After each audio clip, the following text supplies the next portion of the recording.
Hello everyone, I'm Dr. Ann Gillies. Today I want to share something very personal with you. It's been on my heart and I think it's time to actually talk about this. Why do I fight to reveal the corruption in academia?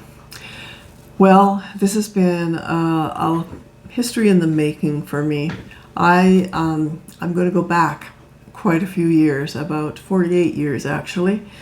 And to my first marriage, I married very young to a man that looked like the boy next door, and he presented himself exactly that way. So I was young, I was very naive. What I didn't understand till much, much later was that he was a compulsive liar and an incredible manipulator. He had many, many homosexual affairs over the course of our marriage. And it wasn't until I came home from work one day and I found him beating my son that I said, "Get out of here."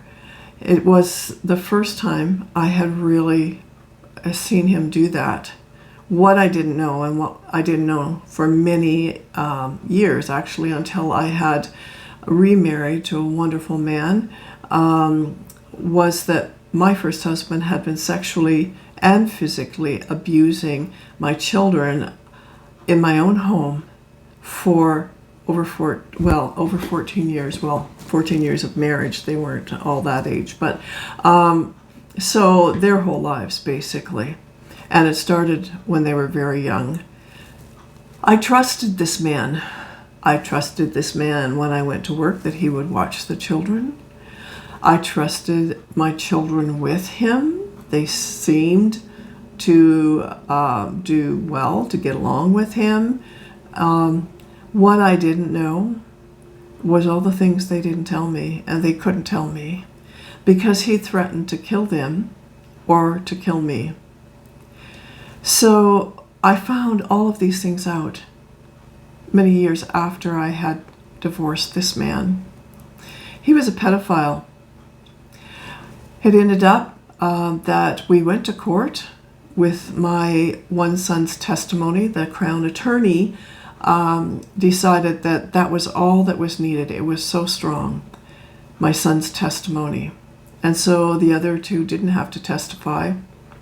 And what happened was that my ex-husband, who was a pedophile, and I found out during the court trial that he'd actually sexually abused other children, but that never came out in court. Anyways, he was acquitted. He spent no years in jail. He spent some time in jail awaiting the trial, and he has been on the loose ever since. And that would be probably 30 some years ago. Maybe not, about 30 years ago. So I ended up, because of the trauma of my children going back to school, I wanted to learn how to help them. I knew they were highly traumatized. We were having struggles. So I went back to school, and I ended up spending a career treating individuals with complex traumatic stress disorder.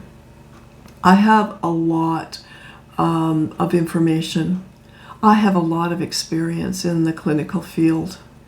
And when I look at this and I see what is being touted as reliable research in the area of LGBTQ, I am dismayed, absolutely dismayed, because it is very biased and slanted. I want to tell you that one of my sons joined, or certainly I don't know if you can call it joining, but he was part of the LGBTQ community for about 11 years. He left that community after about 3 years of having sex addiction therapy.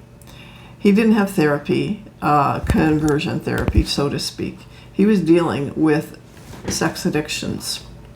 And then when he was making good progress, he began to realize that he didn't need a specific identity. In fact, he wanted to leave the identity that he had been using for many years behind, because he was understanding himself in a new way. And he wanted to be married, he wanted to have children, and that's exactly what happened.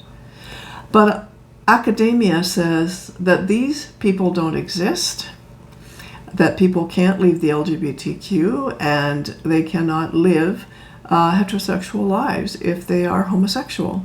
That's a lie, absolute lie.